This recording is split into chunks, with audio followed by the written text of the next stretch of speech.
राम राम सभी को। My self नवीन कुमार और एक कंपनी है जो कि श्रिम्प बिजनेस के अंदर में काम करती है।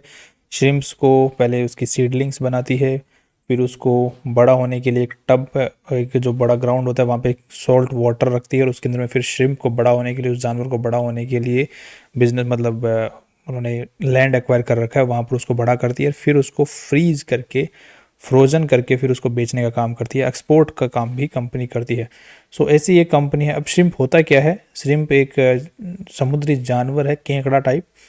सो वो श्रिम्प होता है। बाकी आप लोग एक बार गूगल करके उसकी फ़ोटो देख सकते हैं। तो इसका काफ़ी जो देश विदेश के अंदर में जो सी फूड का जो कल्चर है वो काफ़ी ज़्यादा इस चीज़ को, इस जो जानवर है इसको पसंद करता है। तो एक्सपोर्ट भी होता है, इंडिया में भी कंज्यूम ये जो पर्टिकुलर श्रिम्प है ये कंज्यूम होता है।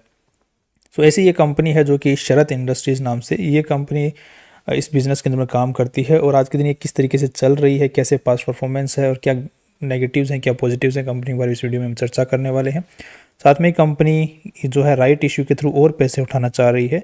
सो इसकी हम चर्चा करने वाले हैं कि राइट इशू में ये जो पैसे उठाएगी कंपनी किस तरीके से ऊपर की तरफ में जा सकती है या फिर ज़्यादा कुछ इफेक्ट देखने को नहीं मिलने वाला है। हम थोड़ा सा पॉजिटिव एंड नेगेटिव की भी चर्चा करने वाले हैं। सो बेसिक डिटेल्स अगर राइट इशू की बात करते हैं यहाँ पर, तो 11 जुलाई जो है वो लास्ट डेट है। अगर आप 11 जुलाई तक शेयर खरीद लेते हैं तो आपको रिकॉर्ड डेट 12 जुलाई को आपके डीमैट अकाउंट में शेयर आ जाएगा। तो आपको हर 20 शेयर्स के ऊपर में 13 शेयर्स एक्स्ट्रा आपको मिलने वाले हैं।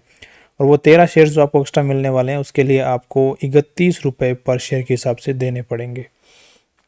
तो ही आपके जो अकाउंट होगा उसके अंदर में ये शेयर्स जो हैं आपको फुल फ्लेज होके मिलेंगे। नेक्स्ट अगर देखते हैं कि ये जो कंपनी किस तरीके से, तो 48 करोड़ रुपए यहाँ पे इस राइट इशू के थ्रू कंपनी पैसे उठाना चाह रही है। और कंपनी ने रीज़न बताया है कि और पैसों की हमें क्यों ज़रूरत है।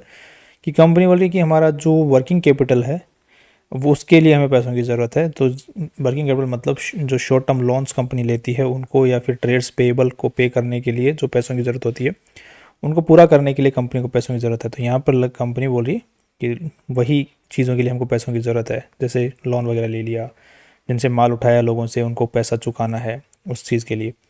नेक्स्ट अगर देखते हैं कि कंपनी जो है ये पैसे किस तरीके से उठाने वाली है। सो यहाँ पर कंपनी बोली कि 31 रुपये जो मैं उठा रही हूँ उसमें से सिर्फ 7.75 रुपीज़ ही अभी ले रही हूँ। सो 31 रुपये पर शेयर के हिसाब से अभी आपको एट प्रेजेंट, जो कि अभी डेट्स आई नहीं है, डेट्स आने वाली है यहाँ पर, तो कि यहाँ पे बिड क्लोजिंग डेट है तब तक आपको यहाँ पर डेट्स आ जाएगी। इसकी आपको डिटेल जो लिंक है, डिस्क्रिप्शन में एक लिंक होगा, वहाँ पर आप कंटिन्यूसली चेक करके कभी कभी चेक कर सकते हैं कि क्लोजिंग डेट कब आती है। बाकी आप ये चित्तौड़गढ़ नाम से एक वेबसाइट है, यहाँ पे भी चेक कर सकते हैं। बाकी आपको अगर इसके शेयर खरीदेंगे तो आपको मेल भी आएगा, तो वहाँ पे भी आपको पता चल जाएगा कि कब इसकी बिड क्लोजिंग हो रही है, कब ओपन हो रहा है, कब आपको जो एक्स्ट्रा शेयर्स मिले हैं उसको आप बेच सकते हैं। और जिन भाइयों के पास में एक्स्ट्रा शेयर्स, उनको जिनके पास शेयर्स नहीं हैं और उनको सिर्फ एक्स्ट्रा शेयर्स जो मिले वही खरीदने हैं, तो वो भी खरीद पाएंगे, जो कि ये ओपन हो जाएगा उसके बाद में, राइट। ओपन होने के रेन्यूशिएशन ऑफ राइट एंटाइटलमेंट इस बीच में वो खरीद भी पाएंगे एक्स्ट्रा शेयर्स को। बट ध्यान रखिएगा, कई भाई ऐसे होते हैं जो राइट इशू के जो शेयर्स होते हैं, जो एक्स्ट्रा शेयर्स मिलते हैं, उनको खरीद तो लेते हैं फिर उनका पेमेंट नहीं करते हैं और उनको बड़ा नुकसान हो जाता है। तो उसके लिए आप लिंक, दो डिस्क्रिप्शन के अंदर में 2 वीडियो के लिंक्स हैं, उनको कंटिन्यूस पूरा चेक कर लें ताकि राइट इशू का पूरा प्रोसीजर अपने को अच्छे से समझ में आ जाए। नेक्स्ट अगर देख लेते हैं, अब यहाँ पर अभी 7.75 रुपये उठा रहे, बाकी जो 23.25 हैं ये कंपनी बाद में 31 मार्च 2025 से पहले पहले कभी भी उठवा लेगी, आपसे ले लेगी। नेक्स्ट अगर देखते हैं ये कंपनी किस तरीके से आज के दिन है चल रही है। सो बेसिक डिटेल्स, आज के दिन 183 करोड़ की ये कंपनी है पूरी, तो छोटी कंपनी, ज़्यादा बड़ी कंपनी है नहीं। बुक वैल्यू जो कंपनी की चल रही है वो 35 रुपये पर शेयर के आसपास में चल रही है। सो करंट प्राइस के हिसाब से आधी प्राइस के ऊपर में बुक वैल्यू है, that is again okay. Company का पित्रोस्की स्कोर 4 है तो ये काफ़ी बुरा माना जाता है, और पैक्स रेशियो 2 है तो ये कुछ खास अच्छा भी नहीं माना जाता। नेक्स्ट अगर देख लेते हैं कंपनी की सेल किस तरीके से चल रही है, तो ईयरली सेल्स की बात करते हैं तो कंपनी ने इस साल पिछले साल के मुकाबले कम रेवेन्यू कमाया है। तो यहाँ पे नुकसान में जा रही है कंपनी। अगर आप यहाँ पे कंटिन्यूसली देख पा रहे हैं तो इस साल, तो कंपनी ने इस साल पिछले साल के मुकाबले 1 करोड़ रुपए कम कमाए हैं। पिछले साल इन्होंने 7 करोड़ कमाए थे, इस साल 1 करोड़ रुपए कमाए हैं। तो लगभग कंपनी जो जितना रेवेन्यू कर पाती है उसका 2% के आसपास में नेट प्रॉफिट्स निकाल पाती है। यहाँ पर भी यही हुआ है, राइट। अब नेक्स्ट देख लेते हैं कि क्या ये रेवेन्यू पूरी इंडस्ट्री के अंदर में इफेक्ट आया कि स्टिम के बिजनेस का जो सेल हुआ है वो सभी कंपनियों के लिए कम हुआ है या फिर पर्टिकुलर इसी कंपनी के लिए हुआ है। तो यहाँ पे अवंती फीड्स इस जो पर्टिकुलर मार्केट है इसकी बड़ी दिग्गज है, इसी मार्केट में काम करती है, तो इसकी जो सेल है वो बढ़ी है जबकि, राइट। यहाँ पर देन 5000 करोड़ से 5300 करोड़ के आसपास में पहुँच गया। तो यहाँ पे अच्छी खासी इनकी रेवेन्यू जो है 7-8-9% के हिसाब से इंक्रीज हुआ है, और नेट प्रॉफिट्स भी अच्छे खासे इंक्रीज हुए हैं, बल्कि इनका जो है डिक्रीज गया। तो ये कंपनी के लिए है दिक्कत हो सकती है कि फ्यूचर में कंपनी किस तरीके से नेट प्रॉफिट्स जनरेट कर पाए। नेक्स्ट देखते हैं कंपनी का जो इंटरेस्ट है ये भी काफ़ी ज़्यादा पे कर रही है। 21 करोड़ में से 9 करोड़ रुपए तो इंटरेस्ट में जा रहे हैं, तो मतलब लोन कंपनी के ऊपर बहुत ज़्यादा है। नाउ द थिंग इज़ कि लोन ज़्यादा है तो इस साल और इंक्रीज हुआ कि डिक्रीज़ किया ताकि आगे प्रॉफिट हो, तो यहाँ पर कंपनी का इस साल भी लोन अच्छा खासा है। तो अब कंपनी 31 करोड़ रुपए यहाँ पर उठा रही है राइट इश्यू के थ्रू, जिसमें से कंपनी बोली कि अच्छा थोड़ा बहुत लोन चुकाएंगे। तो 7 रुपये के हिसाब से अभी तो मतलब कंपनी ले रही है 721, राइट, सिर्फ फोर्थ पार्ट अभी ले रही है। तो यहाँ पर कंपनी लगभग कम कितने हैं 8 करोड़ के आसपास में। 8 करोड़ से अगर लोन चुका भी देगी तो कुछ ज़्यादा असर यहाँ पर दिखने वाला है नहीं। बाकी अगेन बोरोइंग्स जो होंगी वो अच्छी खासी फिर से रह ही जाएंगी कंपनी की। इंटरेस्ट वाला जो पार्ट है वो मुझे कुछ ज़्यादा यहाँ पर, एक तो रेवेन्यू कम हो रहा है और इंटरेस्ट वाला पार्ट भी कुछ ज़्यादा कम नहीं होने वाला, जो नेट प्रॉफिट्स में कुछ ज़्यादा फ़र्क आता हुआ दिख नहीं रहा है अगले साल भी इस राइट इश्यू के पैसों की वजह से। हाँ, तो अगर कंपनी और ऊपर सारे के सारे पैसे से ही इंटरेस्ट अगर पे कर देगी तो फिर कुछ चांसेस हैं कि कंपनी 21 करोड़ जैसे कमा रही है तो उसके इंटरेस्ट फिर 9 करोड़ रुपये और बच जाएंगे।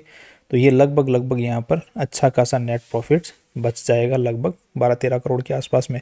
और 12-13 करोड़ रुपए अगर कंपनी कमाती है तो उस हिसाब से कंपनी अच्छा वैल्यू बन जाता है। बट अभी कंपनी क्या है धीरे धीरे पैसे उठाएगी और कंपनी वर्किंग कैपिटल रिक्वायरमेंट को काम में लेने वाली है। अगर पूरे पैसे का अगर लोन चुका देगी तो फिर कंपनी हमें अभी आज के हिसाब से वैल्यू के हिसाब से अच्छी लग रही है, राइट। क्यों लग रही है अच्छी, सीधा सीधा रीज़न दे दिख रहा है। यहाँ पर कंपनी लगभग कितना 21 करोड़ रुपए कंपनी ने नेट प्रॉफिट कमाए हैं। अगर हम बोलते हैं कि अगले साल भी इतना ही रेवेन्यू कर लेगी, जबकि कम है पिछले साल के मुकाबले, बट हम उम्मीद करते हैं कि अगले साल इतना भी कर ले, तो 21 करोड़ का नेट ग्रॉस प्रॉफिट कंपनी निकालेगी। यहाँ पर ये 9 करोड़ रुपए लगभग इंटरेस्ट जो है वो कम हो जाएगा। कितने से, मान के चलिए 4 करोड़ से कम हो जाएगा, तो 5 करोड़ रुपए लगे, तो यहाँ पर इंक्रीज हो जाएंगे 5 करोड़ रुपए, राइट। 4 करोड़ रुपए इंक्रीज हो जाएंगे, तो यहाँ 12 करोड़ से यहाँ पर अगेन नीचे इंक्लूजन हो जाएगा लगभग 9 करोड़ का। 9 करोड़ रुपए अगर कंपनी नेट प्रॉफिट कमाती है अगले साल, तो इसके मुकाबले कंपनी 5% बन जाता है। तो 5% का अगर देखते हैं तो जो ऑलरेडी जो दिग्गज है इस मार्केट कंपनी की, जिसकी वैल्यू है 8,340 करोड़, वो खुद ही 5% कमा रही है। तो जो ऑलरेडी मार्केट की तो दिग्गज कंपनी उसके कंपटीशन में आ जाएगी, उसके बराबर का net revenue net profit company कमा पाएगी, राइट। तो पी रेशियो कंपनी का सुधर जाएगा, जो कि अभी बिगड़ा हुआ है, कंपेरेटिवली बिगड़ा हुआ है इस कंपनी के मुकाबले, क्योंकि इसका कंपनी का 23 का पी रेशियो है, इसका 31 का है। तो उस हिसाब से कंपनी का जो स्टॉक प्राइस है वो ऊपर की तरफ भी मूव कर सकता है, राइट।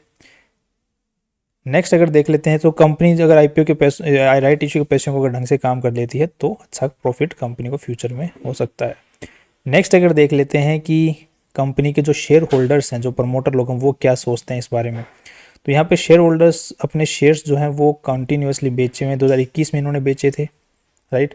सितंबर 2021 में बेचे, दिसंबर 2021 में बेचे, और अभी कंटिन्यूसली उतनी शेयर होल्डिंग लेके बैठे हुए हैं।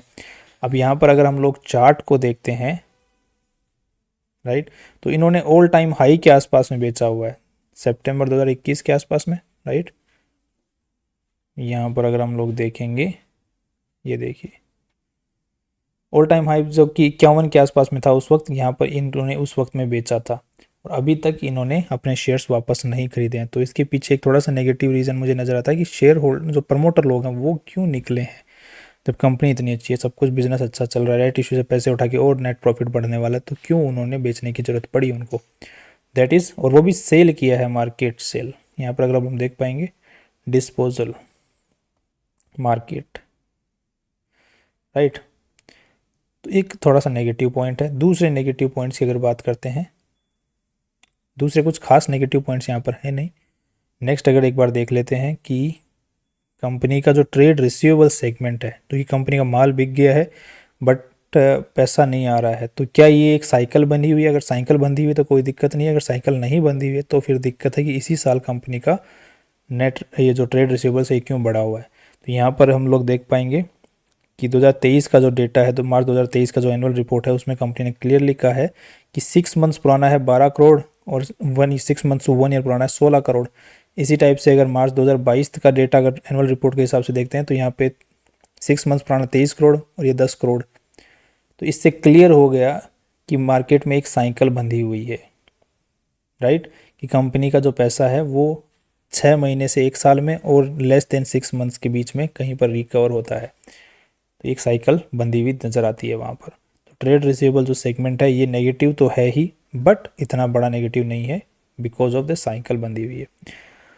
नेक्स्ट अगर देखते हैं कि कंपनी के ट्रेड्स पेबल ठीक ठाक हैं, सो इतना कोई ज़्यादा मांग थोड़ी, जिसको बोलते हैं हम लोग माल उठ जाता है जिनको हमें पेमेंट बाद में करना होता है, तो वो यहाँ पर ठीक ठाक नहीं है, कोई दिक्कत नहीं है, ये अच्छी बात है कि कंपनी को पैसा ज़्यादा नहीं देना पड़ेगा बस। सो अब ओवरऑल अगर बात किया जाए इस पूरे राइट इश्यू के बारे में, तो राइट इश्यू में मुझे लगता है कि फ़िलहाल के लिए इस राइट इश्यू में पार्टिसिपेट करना ठीक नहीं है, बिकॉज कंपनी पूरे पैसे नहीं उठा रही है, कुछ पैसे उठा रही है। जब कंपनी पूरे पैसे उठा रही होगी लास्ट में, उस वक्त इस कंपनी के अंदर में शेयर प्राइस के अंदर में हमें थोड़ा बहुत मौका देखने को मिल सकता है। अभी क्या होगा, कंपनी के अगर हम लोग राइट इश्यू के थ्रू शेयर्स खरीद भी लेंगे तो हमें एक अलग से शेयर दिखाई देना चालू कर जाएगा पीपी के नाम से, जिसको हमें पार्शियल, कंपनी जब तक नहीं उठाएगी वापस पैसे और पैसे पूरे के, तब तक हमें राइट इशू का ज़्यादा बेनिफिट हमें देखने को वहाँ नहीं मिलेगा। जब पीपी नाम से शेयर कन्वर्ट होकर आ जाएगा उसके बाद में उस पीपी वाले शेयर को हम खरीद सकते हैं, वो हमें थोड़ा सस्ते मिलने की ज़्यादा उम्मीद होती है। बाकी वो आप लोग एक बार इस शेयर को दोबारा चेक कर लें,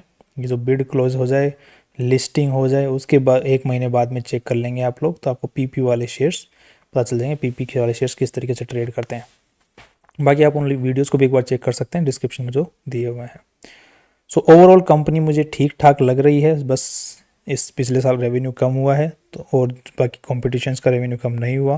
सो इस कंपनी में डिफेक्ट दूसरे प्रमोटर्स ने सेल किए अपने शेयर्स, और लोन बढ़ा हुआ है, लोन बढ़ता ही जा रहा है, ट्रेड रिसीवेबल्स बढ़ रहे हैं, बट वो साइकिल बंदी हुई है। फिर भी क्या कि ट्रेड रिसीवेबल्स बढ़ता ही जाता है, तो जो पैसा हो, जो कंपनी को बिजनेस करने के लिए लोन लेना पड़ता है तो इंटरेस्ट जाता है, तो वहाँ एक नुकसान होता है। तो ट्रेड रिसीवेबल जितना कम हो सके उतना रखना सही रहता है, वो भी थोड़ा सा इश्यू है। सो ये 2-3 इश्यू हैं, बाकी कुछ ज़्यादा बड़े इश्यूज़ मुझे यहाँ पे नज़र नहीं आए।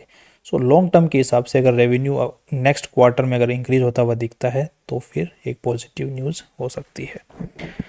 That's all from my side. और अब बाकी आप कोई भी डिसीजन लेते हैं पॉजिटिव नेगेटिव बेचने का खरीदने का, तो अपने फाइनेंशियल एडवाइजर से पूछ के ही लें। सिर्फ इसको एक एनालिसिस की तरह ही लेना है, जो कि हर इंसान को करनी चाहिए कोई भी शेयर में इन्वेस्टमेंट करने से पहले।